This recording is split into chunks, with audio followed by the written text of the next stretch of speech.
Welcome, everyone. This is Pam from Your Nurse Advocate Consulting. And if you're joining us for Tuesday Tips, welcome. Today, we are going to be talking about a topic that's close to so many families: how to spot the early signs of dementia at home. And what are some practical steps you can take if you notice them? September is National Alzheimer's Awareness Month and World Alzheimer's Month. And so a lot of this month, we're going to be focusing on helping families with the challenges that come along with Alzheimer's, as well as different other forms of dementia.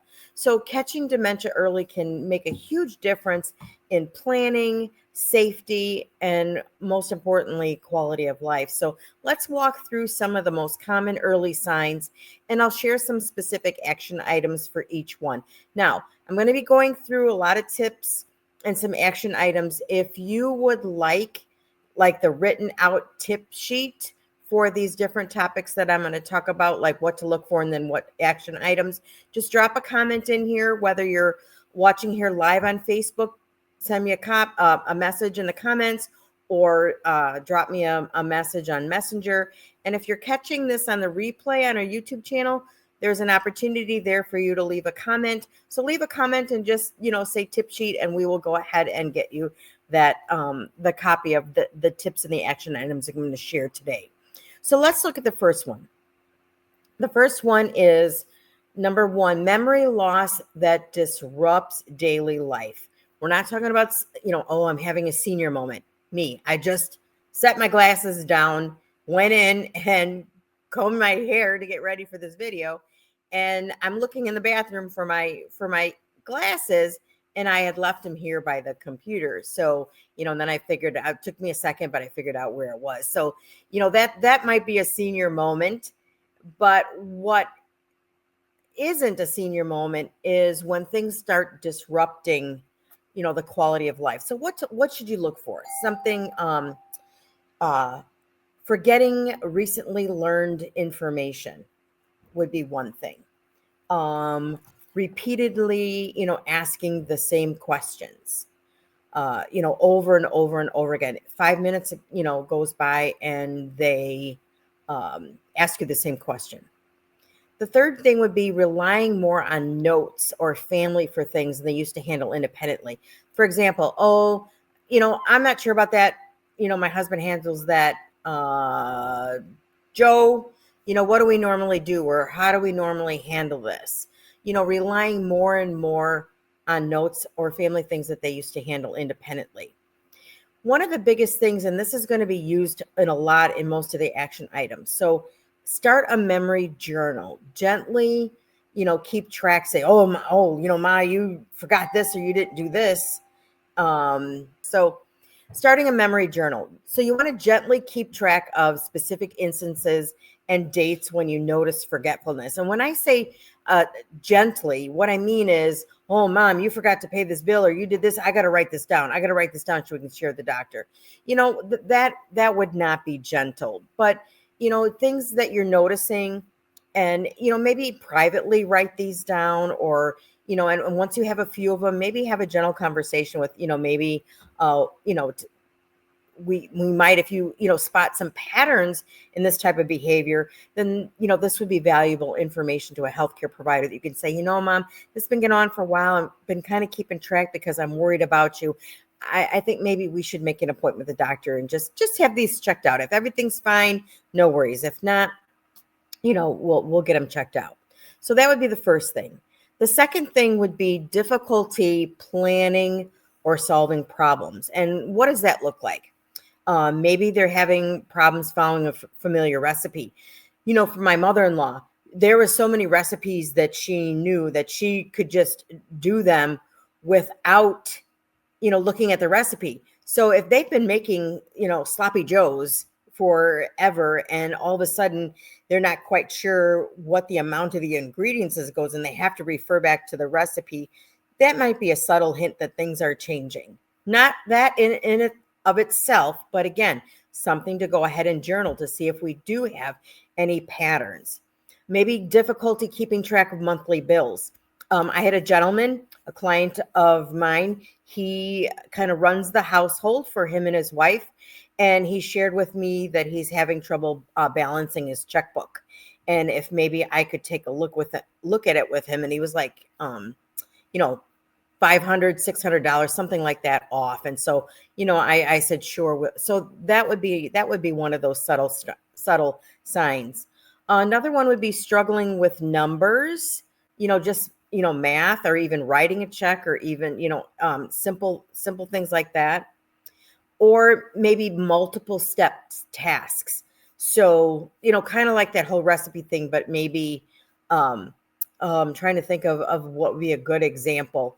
Maybe, okay, so if you're watering plants, and so maybe you have African violets, and normally African violets, they don't like to get their leaves wet. So usually people that care for African violets know that African violets would be watered from the saucer, whatever is, keeping the water from draining on the floor. So whatever that pot is sitting in, the African violets like to be watered, you pour the water in the little saucer. So if all of a sudden they don't realize that and they just start doing it differently, that would be, they know they're supposed to water the plants, but they didn't remember that for the African violets, they're going to water it from the bottom. So that would be kind of an example for that. So maybe offer to do, as another action step in this category, maybe offer to review the bills or paperwork together each month. If you notice repeated mistakes or confusion, maybe this would be another opportunity to gently suggest that maybe a check-in with the doctor for a cognitive assessment, or just to make sure things are okay. Because you want to stress too, the earlier you can identify dementia, the more options and the more things that you can do. Number 3, challenges completing familiar tasks. So what to look for? Maybe trouble driving to a familiar location, difficulty managing a budget, not just, paying the bills, but, just managing the household groceries. How much money do you normally spend on groceries if they're having trouble even remembering that? Or problems remembering the rules of a favorite game. Maybe they like canasta or hearts, or some game that they've been playing forever, and now suddenly they don't remember the rules, and they may say, well, that's not how it's supposed to go, and when we know that it is. So that would be another thing. And if they seem frustrated or confused, make a note and reassure them that it is absolutely okay to ask for help. And again, maybe suggesting, doing the tasks together, like cooking together or balancing the checkbook. And again, it's telling them it's okay if they make a mistake. As we get older, I'm in my, I will be 67 in November. So yeah, I have a senior moment. I forget where I put my keys, and then it takes me a minute. Okay, let's retrace my steps. So we're not talking about normal forgetfulness as we age. We're talking about specifically signs that may indicate that it might be something more than that, like dementia. Number 4 would be confusion with time or place. So what to look for? Maybe losing track of dates, or maybe losing track of seasons. Maybe we're heading into fall and they think we're heading into spring. Maybe forgetting birthdays. That, I noticed with my mother-in-law, as she got older and she started having difficulty remembering, sometimes she would send a birthday card to the wrong grandchild on the birthday of another grandchild. So she would be mixing up sending out cards. So that would be an example of that. So maybe set up a very large, easy to read calendar and clocks, around the home. So if confusion becomes more frequent, again, gently discuss the idea of a medical checkup, especially if you're starting to see a lot of these things in different categories all going on, or starting to see those. Number 5, trouble understanding visual images and spatial relationships. So what does that mean? Maybe difficulty reading. Maybe they like to do word finding puzzles or crossword puzzles, and they're getting frustrated because they can't seem to make any progress. Trouble judging distance, whether they're maybe parking a car, or if they're wiping things down and they're constantly going off the counter, and maybe they stumble, they're not realizing they're getting to the end of the counter, or problems determining color or contrast, and this which may cause issues with driving. So for this one, again, regular vision checkups, because you want to make sure our eyes change as we get older too, and our vision changes. So before we go ahead and, try and pin this on dementia, maybe if this is an area they're having trouble, and maybe making sure that we get a vision exam, get an eye exam. In the meantime, remove some tripping hazards at home, and maybe consider a driving evaluation if you notice frequent fender benders or some close calls. If you're feeling uncomfortable riding in the passenger seat while they're driving, that's a red flag. And if you don't want to be the bad guy and you think that they should not be driving, a doctor can send a letter to the DMV, and the doctor can revoke their driving privileges. So that is something that can be done. Number 6, problems with words in speaking or writing. So what does this mean, and what do you look for? Maybe they're stopping in the middle of a conversation and they're not knowing how to continue. They kind of just blank out. Repeating themselves, maybe telling the same story 3 times in 30 minutes. Or maybe they're struggling to find the right word and they seem to be taking a long time. Yeah, and some of that could be normal. Sometimes you're talking about something and what was I talking about? And it takes you a minute to come around. But again, this would be something that's why we journal it, because by journaling these type of activities, we could see how often they're happening or if this was just a one-off. So be patient and give them plenty of time to express themselves. If this happens, often, again, log it and mention it at their next doctor's visit. Number 7, misplacing things and losing the ability to retrace steps. Now, remember I told you about my glasses, and I was able to retrace my steps. I knew where I was, and there they were, where I realized I had left them. So maybe they're putting things in unusual places. Maybe they're putting their keys in the fridge or in the microwave, accusing others of stealing when they can't find something. This sometimes, especially with Alzheimer's, they get kind of paranoid behavior. So it's maybe more common for them to try and blame it on someone else than say that they misplaced them or put them in a different place. We had a client of ours that her husband, I felt so bad for him, he could never find his glasses because his wife that has Alzheimer's always was putting them in a safe place. They were sometimes in his underwear drawer. They were sometimes tucked away we found them in the microwave, and we found them in the freezer one time. So these are things that can occur. So maybe designate specific spots for essentials: keys, glasses, wallet. So if, say maybe you have a key hanger when they come in from, if you have an attached garage, if they come in from the garage and you have a mud room or you have a little space there, maybe you have a hanger there where the keys can go, so that they're used to building that habit, and then it'll be muscle memory that the keys go there, and that's where they find the keys. But if misplacing becomes frequent, use a checklist or a trace system, to try and keep things in sight, like, little tray, little dish where they put them. Number 8, decreased or poor judgment. So what do you look for in this case? So maybe they're giving large amounts of money to telemarketers. My grandmother did this, and she was struggling, as we found out shortly thereafter, was struggling with some signs of dementia. She actually met a gentleman in a public parking lot to give him $10,000. Didn't tell anybody anything about it. We found out months later, on occasion, when she complained that whatever the transaction she was supposed to have done never came to pass, but she gave someone $10,000. So maybe another thing could be neglecting grooming or cleanliness, maybe neglecting pet care. So you want to monitor finances discreetly. Obviously, you don't want this to be a big open family affair that becomes very embarrassing for them. And that happened to my mom. My mom did that once. She gave someone her Social Security number. It was a whole scam thing. And, one of my siblings was kind of chewing her out, and I came back and I said, Mom, I says, it's okay. You made a mistake. We were able to fix it. We got everything straightened out. We got you on the list. We talked with everything's okay. We talked to Social Security.